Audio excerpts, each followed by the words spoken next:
Ito guys, may tanggap tayong isang Huawei P30. Ang problem nito ay naka-stuck lang sa logo. Tapos minsan ay pag nabuhay siya, ang nakalagay lang yung factory reset. So sinubukan natin ito i-factory reset pero bumabalik talaga siya guys. Bali, ang error nito ay ang madalas dito guys, may encounter na ako dati, may nagawa na rin ako ng ganito, madalas ay ang CPU. Pero ito, tingin ko mukhang CPU siguro kasi halos the same lang ang error niya. So dito guys ay papakita ko na naman sa inyo paano natin gagawin. So galing ito kay Boss Erwin de la Cruz. O sir, shout out sa inyo sir. Ito na yung unit sir, ay gagawin na natin. So talagang nagre-reboot lang siya, ganun lang yung lumalabas. So tatanggalin na natin. Ayan. Dito guys ay papakita ko sa inyo kung ano yung mga ginagawa natin para malaman talaga natin kung ano yung error. Ayan. Talagang kadalasan kasi ng ganitong sira ay pag sobrang init ng CPU, dun siya nagkakaroon ng error. Nagdi-disconnect yung mga pin. Parang sakit din siya ng Poco. Ayan. Buhay itong unit na to guys, nga lang nagre-restart lang siya. So medyo kabado ng konti kasi itong mga sira na ganito ay masilan. So sobrang ingat ang gagawin natin. Ingatan natin ng husto dahil yung CPU nito ay ako pa lang ang gagalaw. Ayan. Babakbakin natin to guys kasi may tama na to. Ito yung madalas na error pag bumigay na yung CPU. Ayan. Ayan.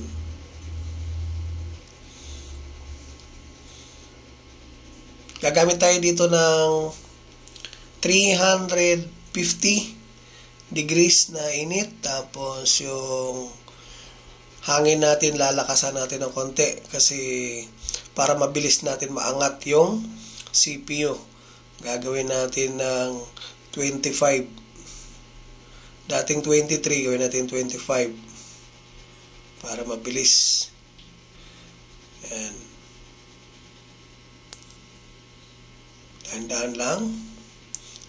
Alalay lang tayo guys, hindi natin pwede biglain kasi pag binigla natin angat, magkakaroon ng tama yung CPU. Dahan-dahan lang talaga siya.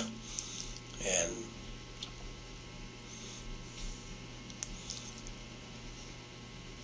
So shout out pala ako guys sa ibang mga followers ko. Shout out sa inyo lahat. Shout out tayo ngayon. Shout out tayo kay Boss Haji Abdul Kalik. Shout out sa inyo bossing. Sa lagi kayo nakakasubaybay sa channel natin. Shout out din kay Boss Sandy Portila. Shout out din kay Boss Jan Torsita. Shout out naman kay Boss Arnie Saklolo. Maraming salamat sir. Lagi kayo nanonood ng channel natin.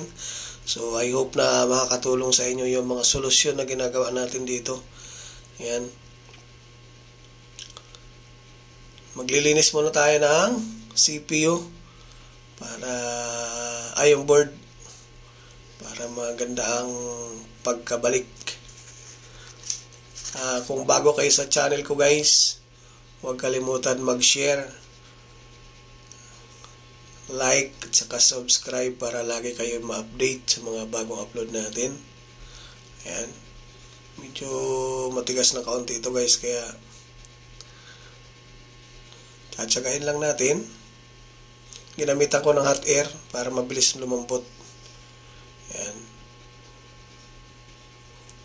Hot air tsaka solderin yung ginamit natin.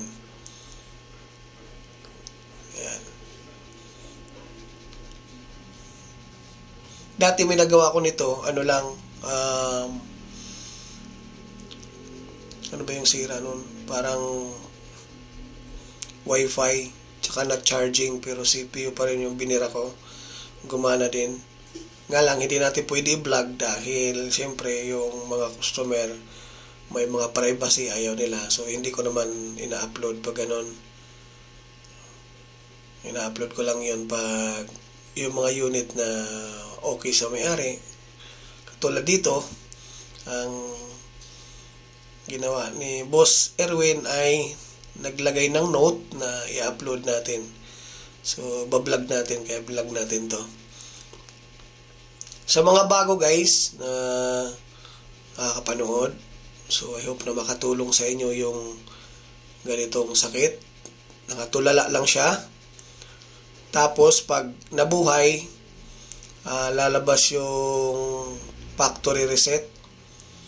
Ayan. So huwag nyo nang galaw-galawin kung ano-ano. Birahin nyo na yung CPU agad. So madalas kasi ganito lang sira.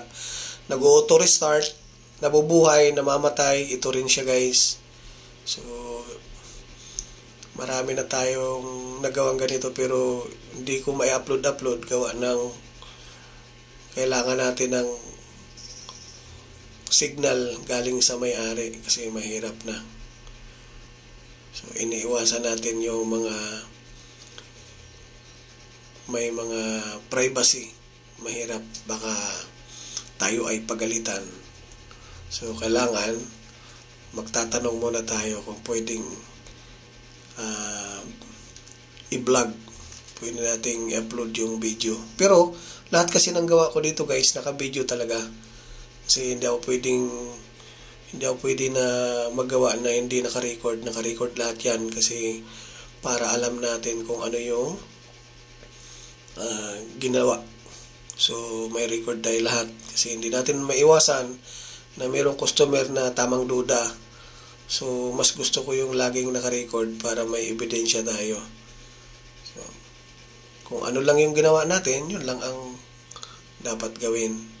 So, naka-record lahat yun para may depensa tayo sa mga customer na makukulit. So, hindi kasi maiwasan guys na mayroon talagang customer na marunong pa sa technician. Kaya marunong pa sa gumawa. Kaya kailangan may record tayo.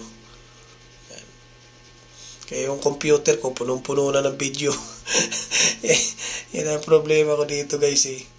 Kailangan magdagdag na naman tayo ng hard disk nito kasi puno na. Hindi pwedeng walang record eh. Kailangan may record talaga siya guys. Yan. I hope na makatulong sa inyo guys yung mga ganitong solusyon. So marami tayong mga video na ina-upload guys. Iba-ibang mga sira.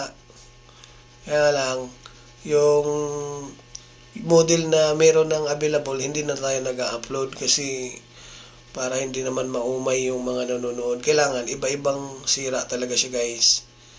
So para kakaiba din.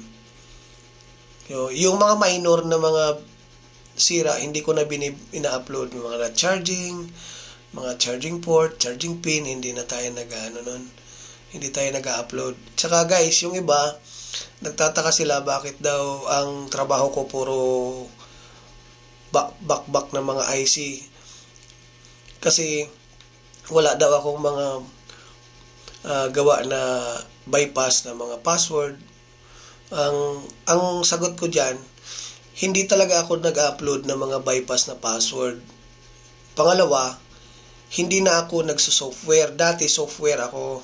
So, wala kasing nag-hardware noon, kaya noon wala akong nakita na mga hardware. Kaya yung mga box ko lahat, bininta ko, nag-focus ako sa hardware. Kaya lahat ng hardware, alam natin. So, yung software, madali lang kasi yan. Kahit sino kayang gumawa, basta pag-aralan nyo mabuti. Napakadali lang. Upload, download ka lang. Yun lang. Download, up. Pag naka-download ka, o saka mo ipa-flash, yung mga bypass, madali lang din kasi may mga util, may mga tools na ngayon. Di katulad noon na talagang mahirap dahil bawat unit, bibili ka ng box na panggawa. Ngayon kasi marami na. May mag-subscribe ka lang ngayon ng 1 year, meron ka na magamit. So, ako, hindi na ako nag-focus sa mga software, guys. Kaya wala kayong makita na in-upload ko na software. Lahat puro hardware. Yung mahirap na gawa, yun yung ina-upload natin. So, yun na guys, tapos na tayo. Yan. Titest na natin kung magbubukas ba yung menu. Pasensya na kayo guys dun sa mga naghahanap ng software. Talagang hindi na tayo nagsa-software dahil madali lang naman talaga yung gawin.